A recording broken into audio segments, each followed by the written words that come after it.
I drop unexpectedly like bird shit. You heard split. Beef his royalties and show money. Up the shit, I'm punish them. Tell them, son, I'm surprised you run with them. You got coming them, cause they nothing but dicks. Trying to blow up like nitro and dynamite sticks. All right.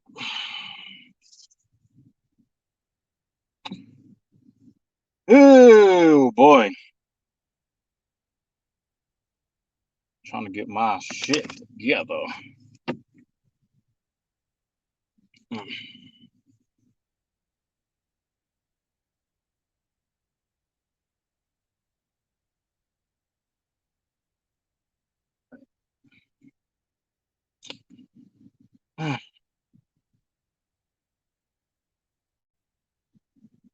Gonna wait a little bit for getting into the topic.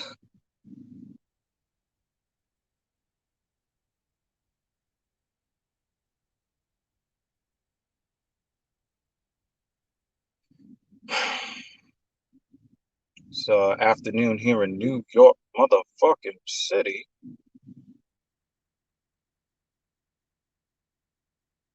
And because of the pre-workout that I took, my hands feel dry as fuck. Seditionalist is in the building. What is good? I haven't seen you in a little while. I mean, I've seen you in so I guess that's something, right?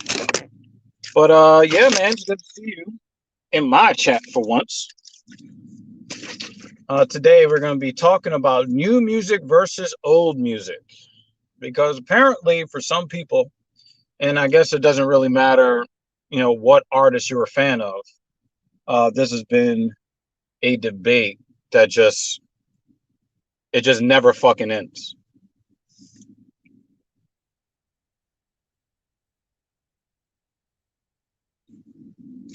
Man, I needed that hydration. God damn. So, everybody knows, if you've ever watched Black Power Magic Hour, or you've watched really many of my live streams, I rep that Coheed and Cambria pretty much most of the time. Let's call it most of the time. I used to make it a point to wear that Cohen Cop paraphernalia on every show, but I've kind of spread out, worn some other shit. My fandom, for those that don't know the story, I might as well just tell the fucking story, right? Because we might be here a while. But let me get this engine going, because I've got no traffic behind me, so I can. Yes, ma'am, I'm not going to hit you. I can see you. You're short, but you're not that short. Relax.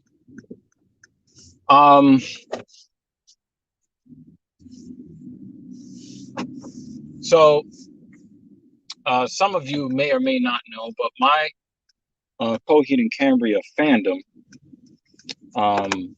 turned obsession began in, I believe it was like 2004, right?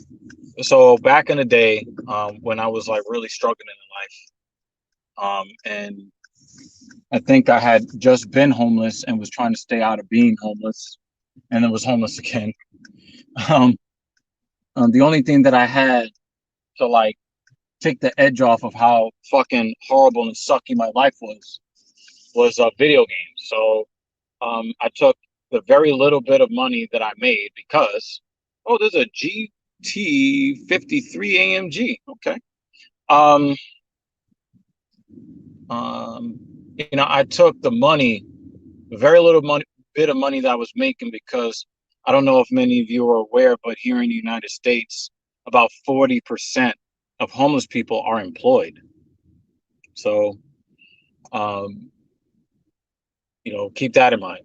But I was homeless and employed, and I would take some of the little bit of money that I would make to take some of the edge off of how bad my life was at the time. And so when the original Nintendo DS was released to replace the Game Boy Advance SP, I went out and got one. I think I had like Madden.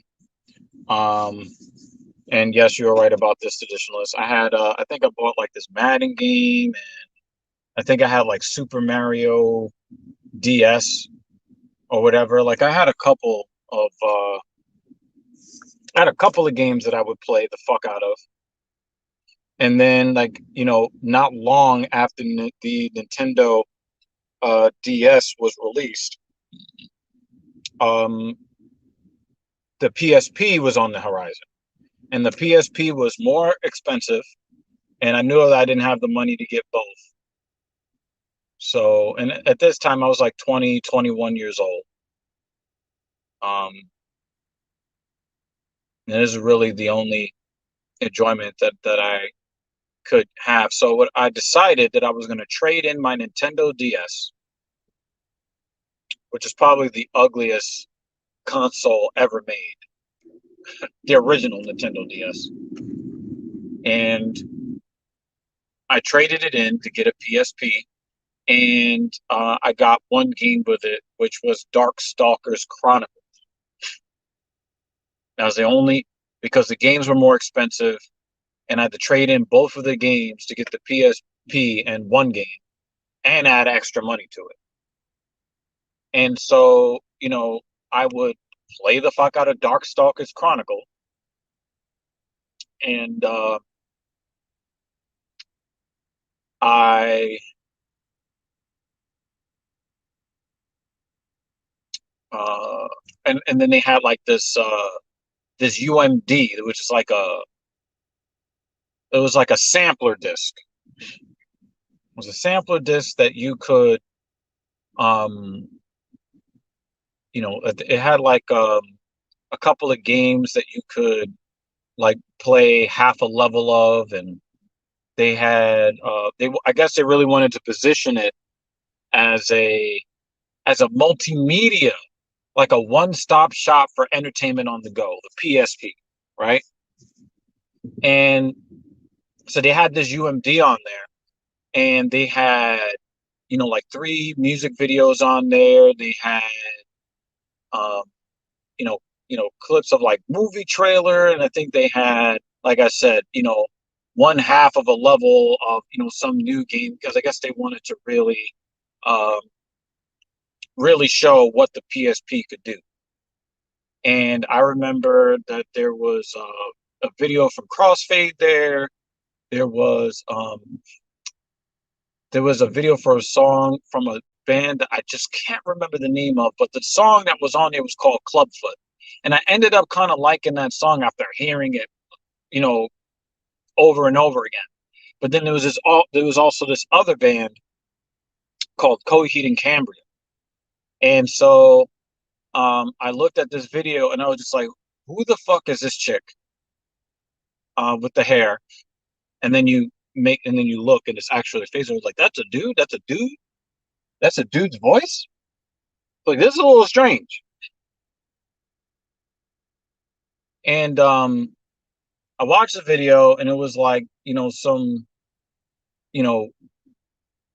it looked like a low budget like horror film theme. And I'm just like, yo, I could dig this. I could dig this.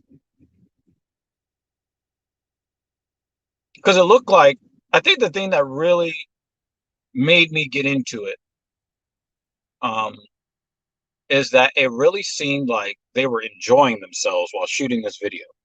Now I come from, the hip hop side and the R&B side, where on the R&B side, they're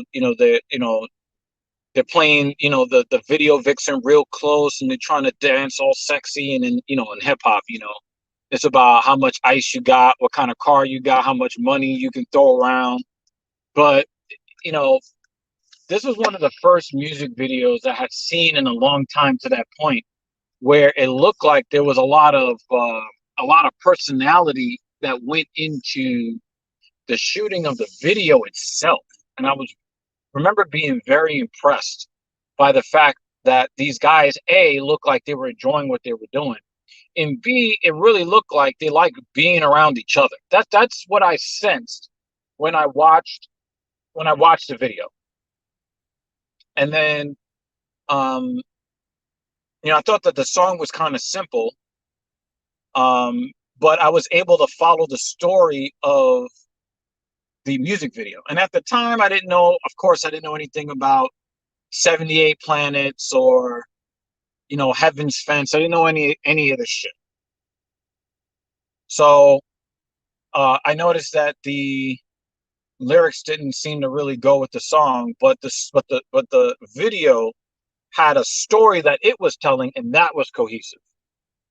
And really I sensed that there was some soul in what these guys were doing, even though I really didn't know what to make heads or tails of this lead singer's voice. But I watched that video 1,000 fucking times. And again, like I'm imagine being homeless in New York City and never doing any drug, any alcohol. You're living through all of that sober. Living through abandonment, living through heartbreak and betrayal, and doing all of this by yourself at age 20 and 21. No family, um, no backup, no nothing. That's where I came from during that time. So I was trying to go through all of this the best way that I could, and I did get some help, here and there that kept me from self-terminating. It kept me from being killed by someone else. It kept me from some of the worst outcomes that there possibly could be for me. And so I was looking for ways to entertain myself on the cheap. So back then, in those days, you didn't have the smartphones of today. But what they were doing was they were, I think Apple had already come out with the, was it the iPod? And then you saw like Microsoft tried to come out with a Zune, and then Sony wanted to come out with an MP3 player, and then MP3 players were all the fucking rage. And then, cell phones tried to get in on it with onboard storage. And so I remember I had like this super slim phone from Sprint. And because, even though you're homeless at age 21, you don't want to look homeless, right? So I wanted to have, a nice phone, and the phone could fit like 10 songs on it. They gave you a number. They gave you a number of songs that you could put on there. And on this particular device, you could fit like 10 songs or some shit, right? So I had the name of the band. I was like, yo, this Blood Red Summer shit, okay, I could fuck with it. So then I started like searching their discography of, what was available at the time.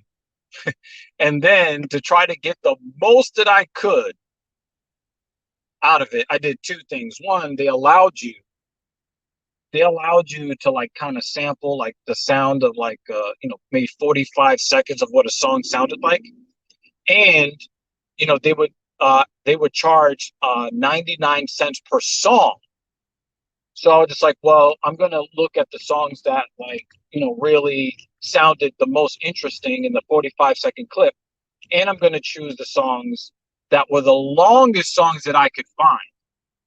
So there was this one song called Delirium Trigger, and then there was some songs that were out, I guess from Good Apollo, that were like 6, 7, 8 minutes long. So I'm like, I'm just going to choose the songs out of the longest, because I used to work in the middle of the night doing manual labor in my sleep while starving. I cannot believe I survived those days. But I survived those days with what turned out to be prog rock. I didn't know anything about prog. I didn't know much about rock music.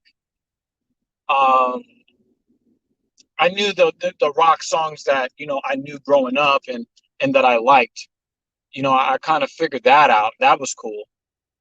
But for the most part, I didn't know what I was listening to. I just knew that this Delirium Trigger was some sci-fi shit that was right, in my wheelhouse. And I was just like, yo, and then there's these other long songs that sounded like 3 or 4 songs in one song. I'm like, holy shit. What the fuck is this somebody listening to? And then of course I started listening to more songs, and then you know, I started, being able to like have access to listen to a couple more things. And, so then I started going through the entire discography, which at the time was 3 albums. And I remember putting all the songs together on their particular albums and thinking, this motherfucker is spitting the story of my goddamn life. Like, how does he know what I'm going through? Who the fuck is this guy? This is the first time that I really, really resonated with a particular artist. The first time, because of what I was going through at the time, the things I had experienced, especially when you talk about um, the symposium near the end of the In Keeping Secrets of Silent Earth 3 album, the Camper Valorium, or the Valorium Camper. I always get that wrong. But you know, uh, those 3 songs, when I listened to them back to back, I was like, did this motherfucker date the same fucking chick that I did? Because this is exactly what happened to me. I'm like, okay, they're on the sci-fi shit. You already had me at sci-fi.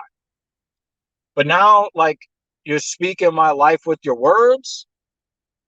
Shout out to Lauren Hill. I was like, I can't handle this. Um, okay, and then I heard the writing writer, and I was just like, this is some funky ass shit. Good fucking gracious. Woo! Hmm. There was some mustard on that motherfucking song. And then they had a different version of the same song that sounded just like it, like in a slightly different key, and it was longer. And I was just like, mind blown. Holy shit. They had me. I know a lot of people like Welcome Home is their most famous song, their mainstream song. Everybody knows them for Welcome Home, or A Favor House Atlantic, aka Bye Bye Beautiful, right? But for me, I was hooked on from Delirium Trigger, and then the writing writer. And then everything else just kind of, just came out of that. Come on, guy. Get the fuck out the lane first. Then put on your goddamn hazards. God damn.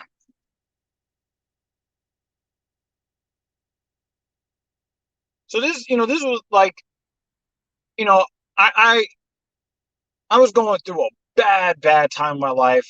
My ear was tuned to a different genre of music. Is that the new DBX? I think that's the new DBX. Somebody just made a left-hand turn in front of me in the new Aston Martin SUV. I'm loving it. Um, I mean, the reviews aren't good, but if you can afford an Aston Martin SUV, I'm happy for you. You're doing well in life right now. But anyway, back to the story.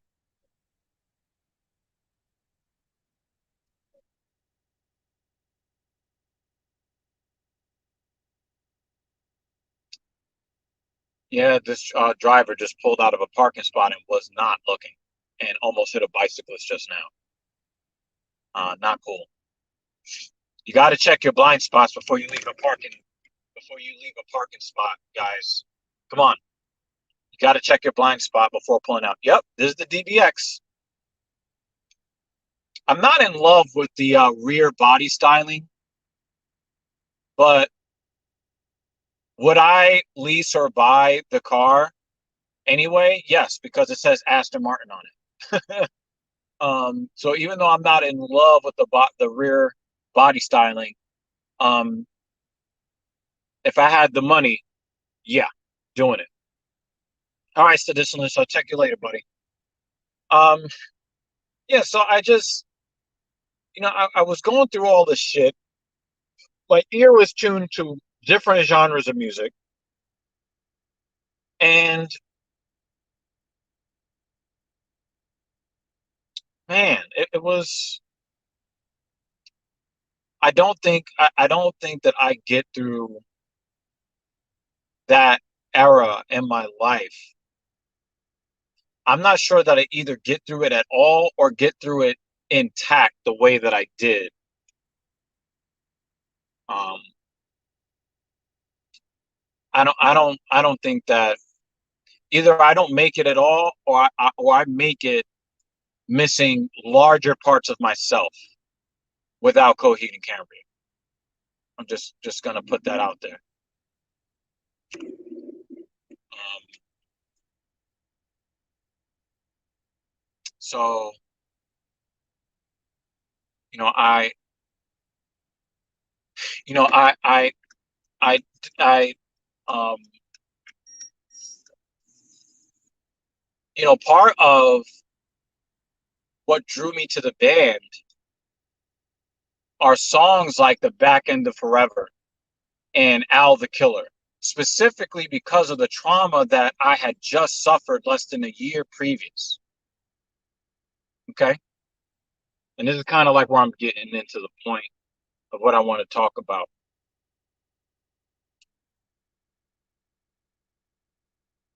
You know, that was a really painful time for me. I had sworn off women in that time. And to have somebody vocalize what happened to me while the pain was still there and gave me a different way to articulate what I was feeling, I instantly felt a bond with the writer. And I think that that was necessary for me at that stage of my life at 20, 21 years old. It was necessary. To be betrayed by the very first girl that I ever asked to marry me, to be betrayed in the way that I was very painful. That was a very and I should have known I was kidding myself. I should have known that she wasn't capable of like real love like that. But I was 20 at the time, so to see that I wasn't the only person going through this, and I was going through this whole saga as I was becoming destitute. What up, Carbon? How you doing? I was going through this as I was becoming destitute.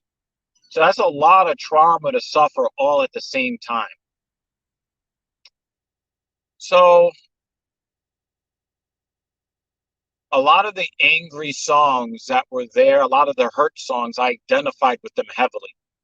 If you listen to their most famous song, which would be Welcome Home, if you listen to the Willingwell, some of the Willingwell songs, if you listen to especially the Final Cut, I was going through Red Pill Rage at the time. So a lot of that malice that you hear in Claudio's voice, I felt 100% of that shit. 100%.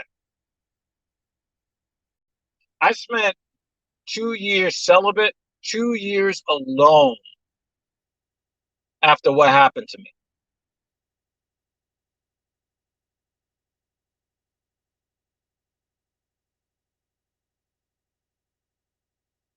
But was I really alone though? Maybe not. And this is why fans build these allegiances and these alliances to certain artists, because at any point in your life, somebody is going to be going through something similar or the same, and they are going to be able to express what you feel more artistically than you.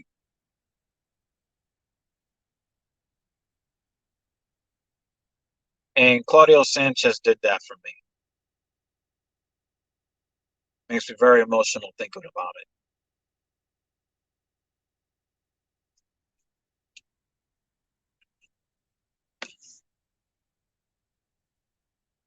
What does this have to do with the title of today's stream?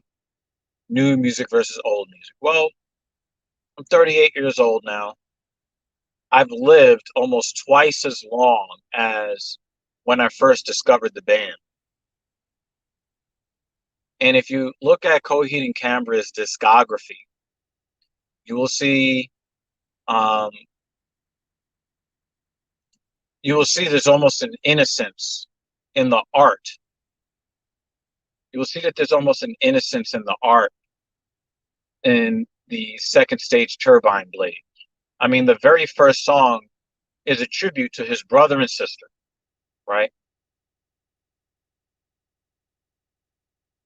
Then you get into In Keeping Secrets, and it gets heavy. And you start even from the title track. I felt like I was a veteran of a war listening to that song. I get chills thinking about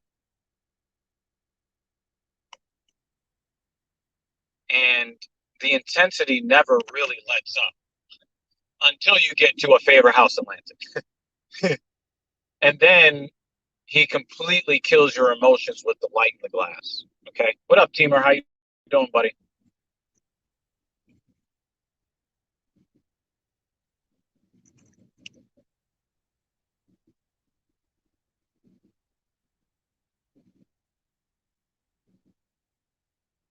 And then, you know, probably I think, the album that people talk of, kind of debate about which one is the best would be, Good Apollo on Burning Star,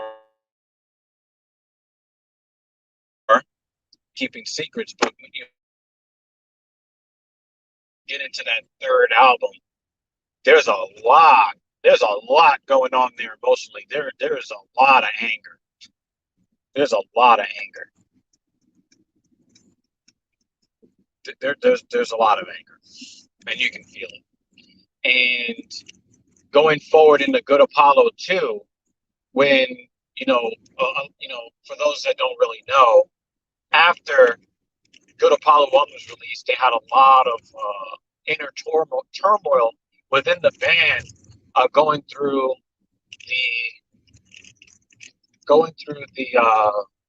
the touring phase for that album,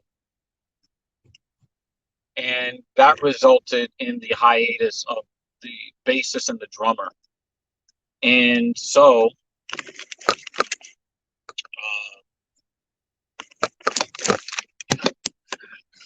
these fucking roads just need to be repaved. Goodness gracious.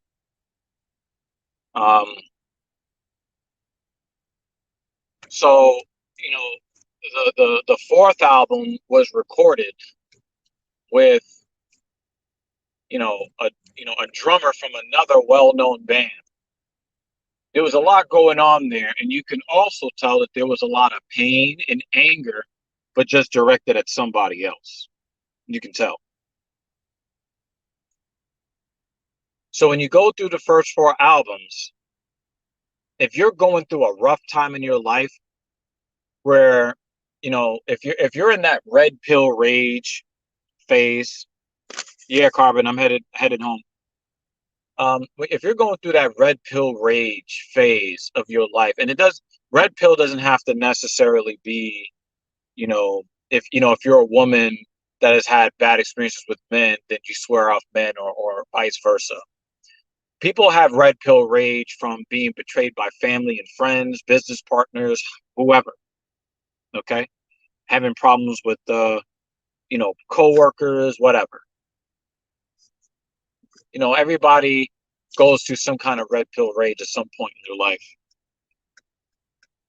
where basically you kind of figure out that human beings are fucked up. And sometimes when you find that out, it's when you least expect it, and it's the most painful.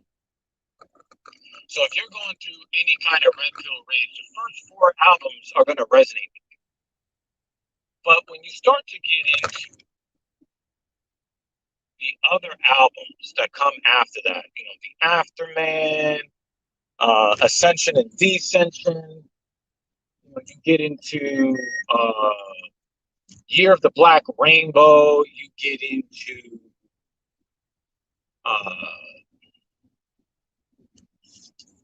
you get into The Color Before the Sun. You start to see that there's a shift in the quality of the music, not in the quality of the music as far as how technically sound or sonically pleasing the music is. No, no, no, no. We're talking about the tone of the music. You start to see that there is a shift happening where, in the aftermath, you can tell that there is an intense love, and out of that intense love comes a large degree of uncertainty.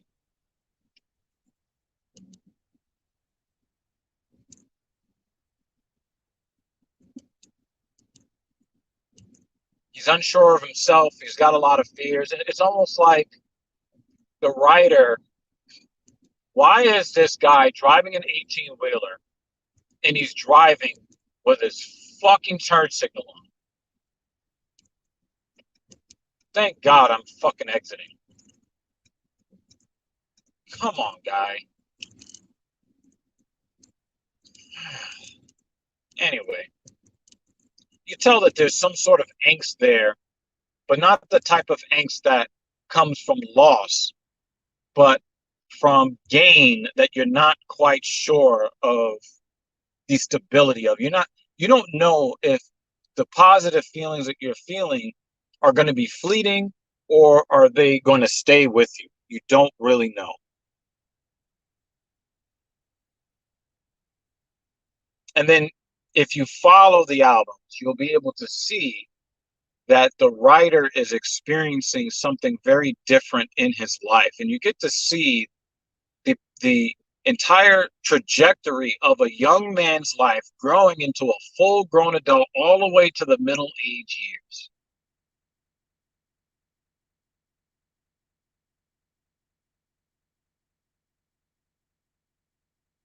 As a fan, if I'm really thinking about that cutoff point, I'd probably say it's Year of the Black Rainbow, where you start to see a shift in the story. You start to see a shift in this man's personal story. Gone are the days of red pill rage. He kind of goes into like a purple pill phase, afraid of the blue pill phase. We'll just call it that.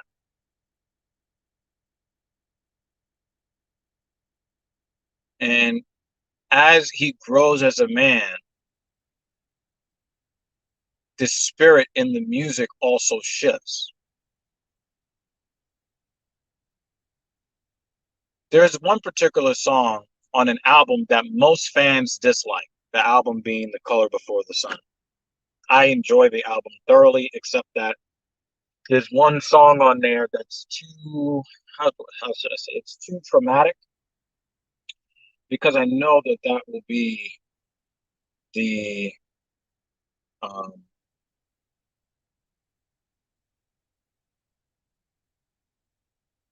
I know that that will be probably the song that plays at my funeral, and that song is Ghost. And I'm really not in the mood to be reminded of my mortality. So I tend to skip that song, not because it's not a good song, but it is really the send off message when when I leave this earth, and I don't want to dwell on that. But I thoroughly enjoy the album for what it is, because it really did show he is in a different space in his life. There's some uncertainty, but the core foundation of his life, there's no uncertainty there. He wrote a song to his unborn son and put it on that album.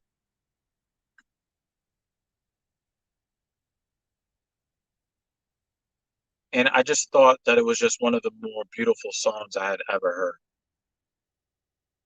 A man writes a rock song to his unborn son, pouring his fucking heart out. And you know what I heard? I heard people talking about how corny the song was. Made me very angry. Oh, the song's too happy and it's too emotional. And I don't want to hear that. We need more in keeping secrets. The band is not what they used to be. What kind of what? This man is pouring his motherfucking heart out to the world, professing the love of his son and the fears that he has that he might not do right by his son, and hoping that his son is a better person than he is. And that's all you got to say?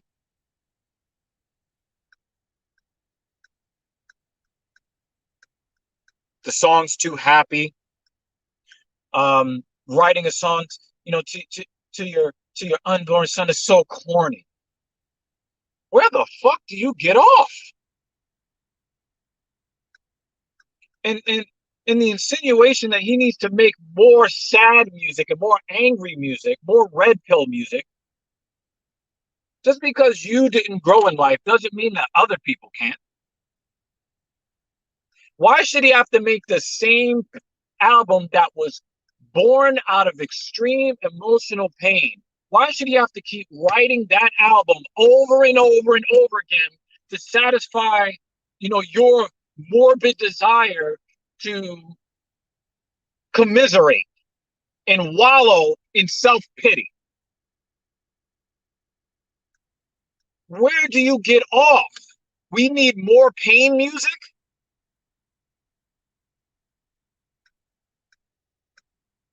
Like, what? That it doesn't make any goddamn sense. And it makes me angry. And then I got to ask you, do you really believe that your chosen entertainment has a duty to you to stay in pain so that you can continue to wallow in your pain that you refuse to see a therapist about? Why does he need to be miserable to entertain you? That makes no sense to me. And it's morbid to the point of I gotta now question your character. I have to. Who the fuck thinks that an artist has to stay in pain for your entertainment? Do I really have to go Russell Crowe and Gladiator on you? Do I have to? Really? It,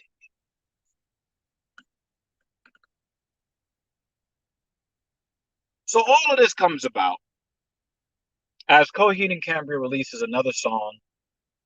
I don't remember the main title of the song, but in parentheses is something like "Cut the Cord." Okay.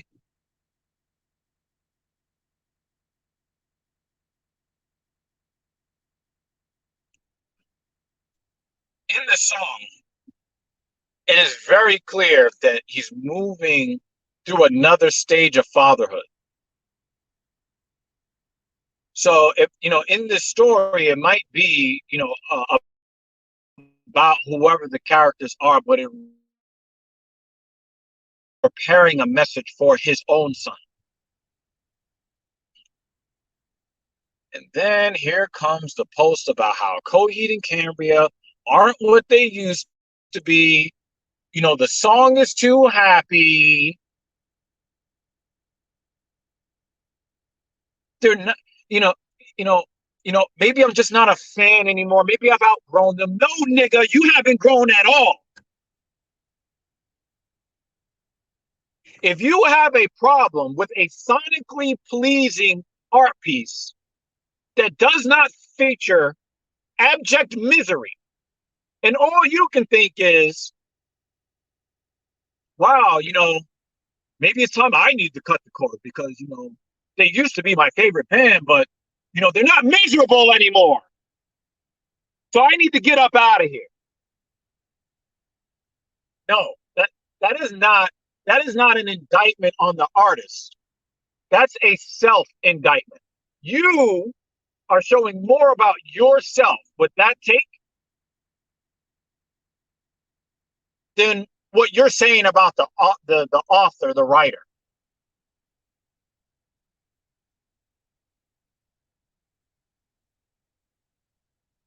These are real human beings, man.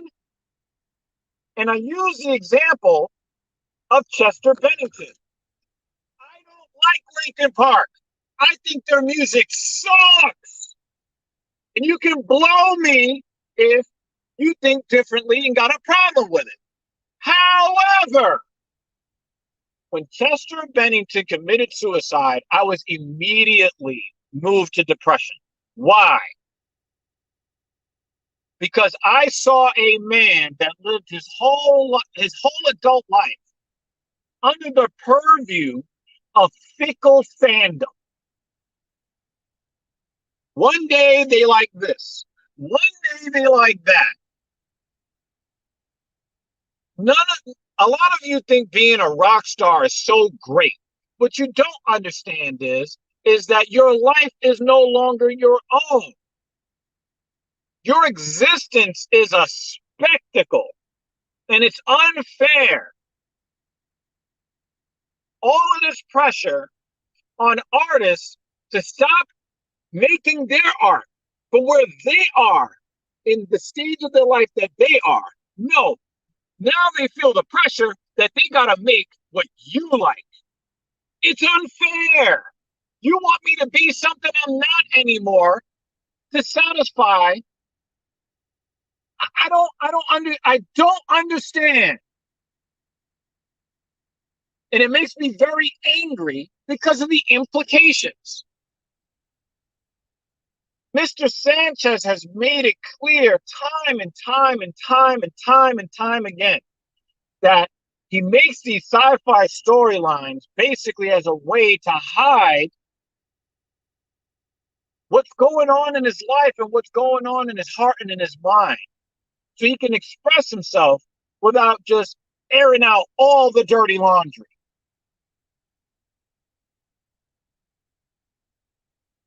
And if you claim to be a fan since the SSTB days, then you know that if you're asking for another In Keeping Secrets, which you are in effect asking for, is for him to go back to the days of heartbreak and pain and uncertainty.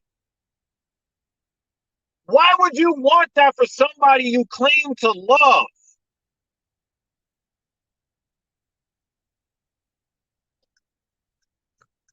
And that's what gets me pissed off.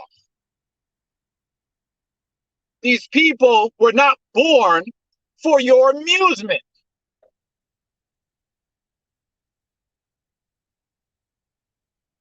And what is more, if you've been a fan of a band for 15 years and they're making pain music and you're still asking them for pain music, what the fuck is wrong with you? Why do you still need to keep wallowing in the shit? Therapy, folks, therapy. Holy fuck, therapy.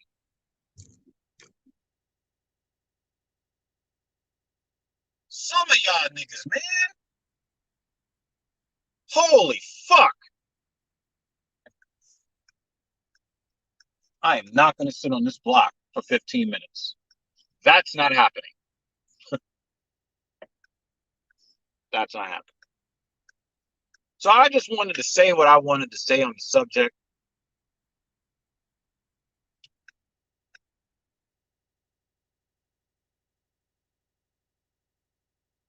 Those in the comments that might be watching this later, you know, You guys can tell your story of how you discovered the Heed and what it did for you psychologically, what it did for you mentally, what it did for you emotionally. You know, don't hesitate to leave your comments below and let me know what your feelings are on new music versus old music. Should artists be allowed to express themselves as they are in the here and now? Or should they chase the almighty dollar and just keep making the same, pump out the same shit over and over and over and over again to satisfy people who are stuck in the same emotional place that they were in whenever they discovered the band? You guys, please let me know what your take is on the subject. And I will see you on the next driving live stream. And I'll piece you guys out as soon as I get to a safe place to turn off. Right. And I'm gone.